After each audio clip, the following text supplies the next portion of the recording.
মৌলভীবাজারে বর্ষা এলেই জাগে বন্যার শঙ্কা। মনু নদীর পাড়ের মানুষের দিন কাটে দুশ্চিন্তায়। বন্যার পাশাপাশি ভাঙন আর জনদুর্ভোগ থেকে রেহাই মেলেনি বাসিন্দাদের। স্থায়ী সমাধানে নেওয়া হয়েছে হাজার কোটি টাকার প্রকল্প, কিন্তু দফায় দফায় প্রকল্পের মেয়াদ বাড়িয়েও কাজ শেষ না হওয়ায় শেষ হয়নি ভোগান্তি। মৌলভীবাজারের কোল ঘেঁষা মনু নদী প্রায় প্রতি বছর বর্ষায় হয়ে ওঠে ভয়ঙ্কর, দেখা দেয় বন্যা। বছর বছর ভারতের উজানের পাহাড়ি ঢল ও অবিরাম বৃষ্টিতে নদীর পানি কয়েকগুণ বেড়ে তলিয়ে যায় শহর, গ্রাম, ফসলি জমি। বাঁধ ভেঙেও বন্যার পানি ঢুকে পড়ে লোকালয়ে। বেশি ক্ষতিগ্রস্ত হয় সদর, রাজনগর, কুলাউড়া উপজেলা। প্রতি বছরই বর্ষার সিজন আইলে এই এলাকার বন্যা হয়, বন্যা কবলিত হয়। প্রতিটা বছরেই আমরা পানি আমরা ভুক্তভোগী করে বাচ্চা কাচ্চা লই আমরা যাওয়ারও জায়গা নাই। ব্লকর খাত হওয়ার কথা 4 বছর রাখতো না, এখন অন্ত কোনো ব্লকর খাত হয়েছে না।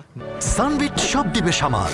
সানবিট ম্যাজিক প্রেস ডিশওয়াশিং এর মাথা ঘোরানো সলিউশন। 2021 সালে 3 উপজেলায় নদী ভাঙন রোধে 996 কোটি টাকার প্রকল্প নেয় পানি সম্পদ মন্ত্রণালয়। এর আওতায় 30 কিলোমিটার তীর রক্ষা, 2.5 কিলোমিটার ফ্লাড ওয়াল নির্মাণ ও 229 একর ভূমি অধিগ্রহণ সহ বাঁধ সংস্কারের উদ্যোগ নেওয়া হয়।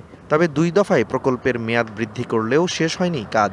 যে বরাদ্দ হয়েছে এই বরাদ্দ মোতাবেক যদি কাজটা যথাযথভাবে যথা সময়ে হয়ে যায় তাহলে এই সমস্যাটা হতো না। যারা মনে করেন যে কোটি টাকা সম্পত্তি যাদের ছিল আজকে তারা একদম জিরো হয়ে গেছে। প্রত্যেকেরই এই এলাকার এমন কোনো বাড়িঘর নাই যারা বন্যা কবলিত হয়ে ক্ষতিগ্রস্ত হয় নাই। ভূমি অধিগ্রহণের কারণে কাজের ধীরগতির কথা জানায় পানি উন্নয়ন বোর্ড।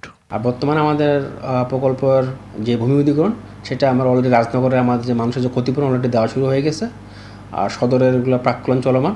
আর কুলেওড়া যে ভূমি অধিগ্রহণ সেটা অলরেডি আমাদের ভূমি মন্ত্রণালয় থেকে আমরা গত সপ্তাহে অনুমোদন পাইছি। আশা করা যায় এটা আমরা দ্রুতই শেষ করতে পারবো। প্রকল্প বাস্তবায়িত না হলে চলতি মৌসুমেও ভোগান্তি থেকে রেহাই মিলবে না এমন শঙ্কা নদী তীরের বাসিন্দাদের। DBC news desk.